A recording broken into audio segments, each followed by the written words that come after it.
Allahumma barik wa salli wa sallim nahmadu wa salli ala rasulil karim amma ba'.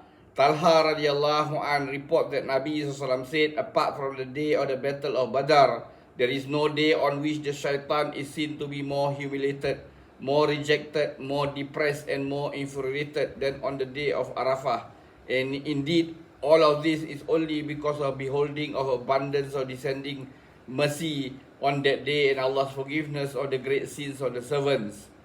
Mishkat, Talha radiyallahu an report that Nabi SAW said, apart from the day of battle of Badr, there is no day on which the Syaitan is seen to be more humiliated, more rejected, more oppressed and more infuriated than on the day of Arafah. And indeed, all of this is only because of the beholding of abundance of descending mercy on that day and Allah's forgiveness of great sins of the servants. It seems only logical that Syaitan should on this day be so infuriated, humiliated and defeated. Throughout his life, all his energies had been directed at diverting people from the straight path, and now all his endeavors to make his mission such a success. He now sees the wave of mercy which destroys his whole life's effort and ambition when Allah forgives their fault and sins.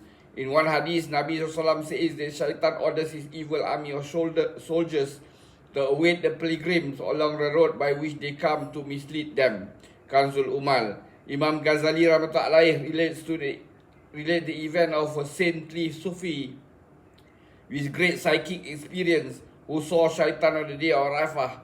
Syaitan appears very weak, pale in color, tears pouring from his eyes. He was bent forward, unable to stand up straight. The Sufi asked him, "What causes you to cry?"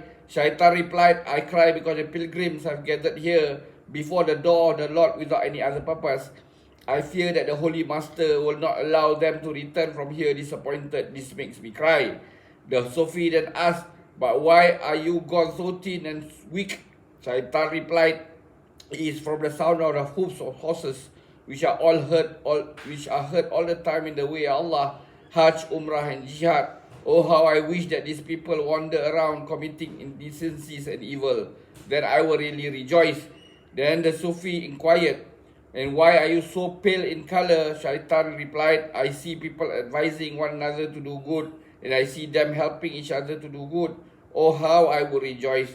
So they assist each other in the doing of evil as they are helping one another now."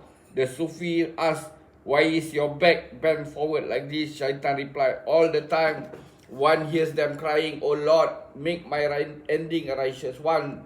Now, when one is all the time concerned about his righteous ending, then when shall his good deeds even be destroyed?" May Allah give us tawfiq to put all this into practice and convey to others.